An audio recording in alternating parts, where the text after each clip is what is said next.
포뮬러1의 패독이 이번 주 불꽃이 튀었습니다. 레드불 안에서는 유키 츠노다의 미래를 둘러싼 루머가 커지고 있고 그는 점점 압박을 받고 있으며 젊은 드라이버들에게 자리를 내줄지도 모른다는 시선이 많아요. 한편 캐딜락은 무대 뒤에서 시뮬레이션과 야심찬 계획으로 2026년 데뷔를 향해 속도를 내고 있고요. 마라넬로에선 페라리가 엘칸과 비냐의 낙관적인 연설을 싱가포르에서 르클레르를 좌절시킨 리프트 앤 코스트 같은 오래된 기술적 문제들과 맞춰가려 애쓰고 있어요. 그리고 바로 르클레르를 둘러싼 분위기가 뜨겁습니다. 자, 그의 매니저가 인내심엔 한계가 있다고 분명히 밝히며 빨간 차를 몰며 이기는 꿈이 어쩌면 하나의 최후 통첩으로 변하고 있다는 얘기가 나오고 있고요.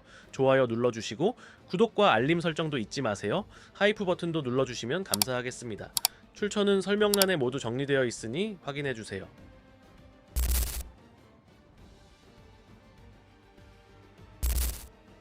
포뮬러1은 지금 재편의 시기를 겪고 있어요. 누군가는 자리를 잃기 시작하고 누군가는 강하게 출발 준비를 하고 있고요. 네, 그 가운데 유키 츠노다는 레드불이 퇴출 후보 명단에서 첫 번째 이름이 될 것처럼 보입니다.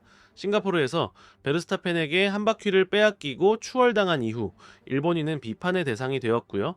전 드라이버 샘버드는 그가 팀을 떠나는 건 시간 문제라고 말하기도 했죠. 틀린 말은 아니에요. 츠노다는 빠르지만 지속성이 부족했으니까요. 사실 레드불은 베르스타펜 중심의 차를 만들고 있고 그 반대편에 설 드라이버는 그 환경에서 살아남아야 해요. 소문으로는 이삭 하자르가 자연스러운 후계자로 거론되고 있고 아르비드 린드블라드도 츠노다 혹은 로손 대신 레이싱불스 자리로 올라갈 가능성이 언급되고 있어요. 결국 츠노다는 점점 설 자리를 잃어가는 중이고 장기적 관점의 레드불에서 시험용 드라이버로 남을 시간은 끝난 듯해요.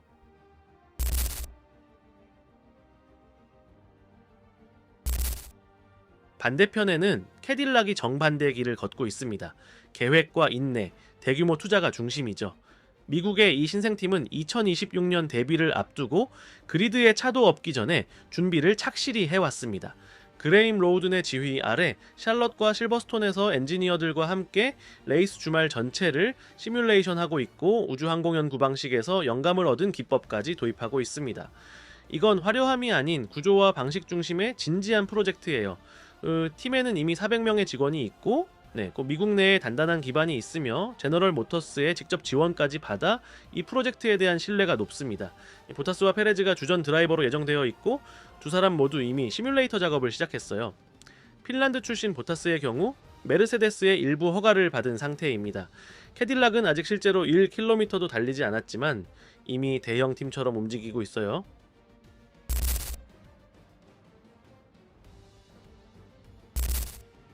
페라리는 참 재미있는 모순 속에 있네요. 트랙 밖에서는 절대 강자로 주가를 올리고 슈퍼카를 팔고 럭셔리의 상징으로 자신을 포장하죠. 하지만 포뮬러1 내부에선 그 카발리노 람판테가 거울 뒤에 갇힌 듯 보입니다. 존 엘칸과 베네데토 비냐는 제도적 연설로 불씨를 살리려 하지만 자부심, 전통이란 말 한마디 한마디가 트랙 위에서 보이는 건 정반대예요. 빛도 방향도 무엇보다 신뢰도 잃은 팀. 마라넬로 행사에서 엘칸은 티포시와의 약속은 개인적이다라며 페라리가 전통 기술 레이스를 기반으로 움직인다고 강조했어요. 르망의 승리를 떠올리고 포뮬러1에서도 같은 성공을 이룰 거라고 약속했죠. 아름다운 말이긴 한데 이탈리아 언론의 비판, 특히 경영진과 팀 간 거리감에 대한 직접적 대답처럼 들리기도 합니다. 비냐는 훨씬 직설적이었어요. 이기는 건 의무다. 팬들에게 우리가 그걸 보여줘야 한다. 정말 그렇긴 하죠. 문제는 페라리가 오랜 시간 동안 이긴다고 말만 해왔고 다음 걸음을 떼기 전마다 꼭 새로운 장애물을 만난다는 것. 이 모든 게 싱가포르 그랑프리에서 고스란히 드러났어요. 깨끗한 트랙 위에서 빠른 차였지만 치열한 경쟁 속에는 너무 취약했죠. 프레데릭 바수르는 실수를 인정했고 팀이 지나치게 조심한 나머지 르클레르에게 악명 높은 리프트 앤 코스트 작전을 강요했다고 했어요. 제동을 시키기 위해 커브 전부터 감속하는 방식이죠.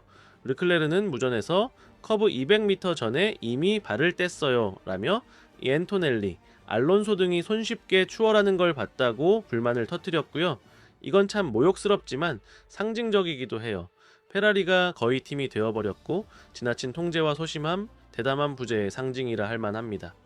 맥라렌과 메르세데스가 과감하게 실험하고 진화하는 동안 페라리는 생존 매뉴얼에 매여 있는 듯해요. 리프트 앤 코스트가 팀의 현 상태를 오롯이 대변하게 되었죠. 단순한 기계 보호 기술이 아니라 이미 현 팀의 정신적 풍경이자 전략이 된 겁니다. 아직 커브에 다다르기도 전에 브레이크부터 잡는 모습. 엘카는 열정 운운하지만 열정이 엑셀 수치로 표현되진 않잖아요. 비냐는 승리를 약속하지만 반짝이는 공장과 흔들리는 팀 사이에서 그 약속이 얼마나 무겁게 들릴지 모르겠어요. 페라리를 사랑하는 팬들은 장기 프로젝트다라는 말을 지겹도록 들었고 이젠 행동을 보고 싶어 합니다. 용기를 보고 싶고요. 페라리는 더 이상 손해를 관리할 게 아니라 실패를 두려워하지 않고 이길 수 있다는 믿음을 되찾아야 해요.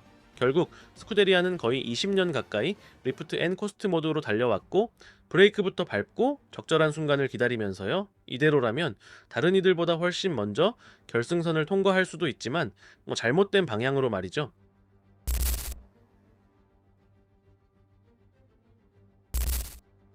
샤를 르클레르는 언제나 마라넬로의 탕자의 아들처럼 여겨졌죠.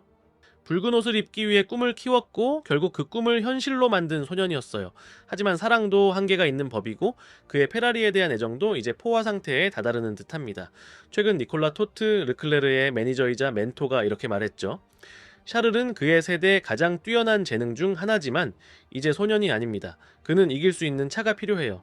이 말은 단순한 요구가 아니라 최후 통첩이에요.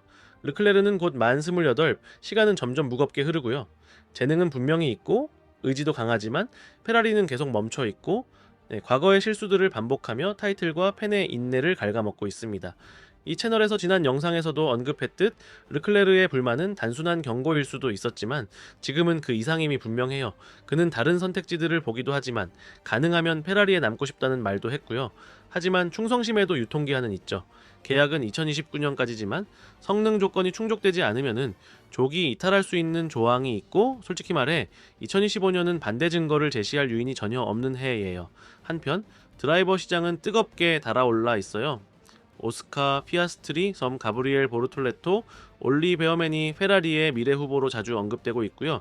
팀은 해밀턴 이후의 시대를 대비해야 하고 그를 중심으로 경험을 유지하던 버팀목이 흔들리면 더 견고한 프로젝트를 찾는 유혹.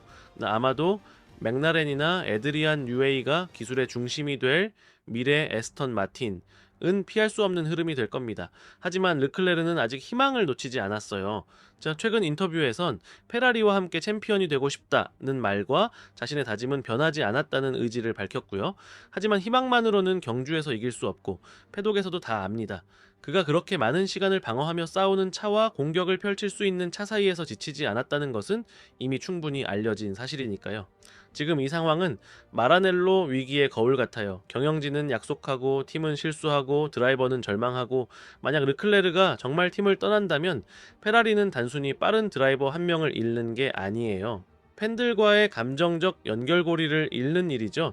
슈마허의 꿈이 재탄생할 거라는 희망의 끈을 유지하던 그 연결을요. 경고는 현실이 되었습니다. 그리고 페라리가 반응하지 못한다면 르클레르는 단지 또 하나의 이름으로 남을지도 몰라요. 시간이 많았던 잠재력 중 하나로 전략과 비전이 부재한 팀에 낭비된 또 한 사람으로 말이죠. 영상이 좋았다면 아시죠? 하이프 버튼 눌러주시고 좋아요, 구독, 알림 설정도 꼭 부탁드려요. 결승선 채널은 매일 새 영상으로 찾아옵니다. 출처는 설명란에 모두 정리해뒀어요. 감사합니다. 다음 영상에서 만나요.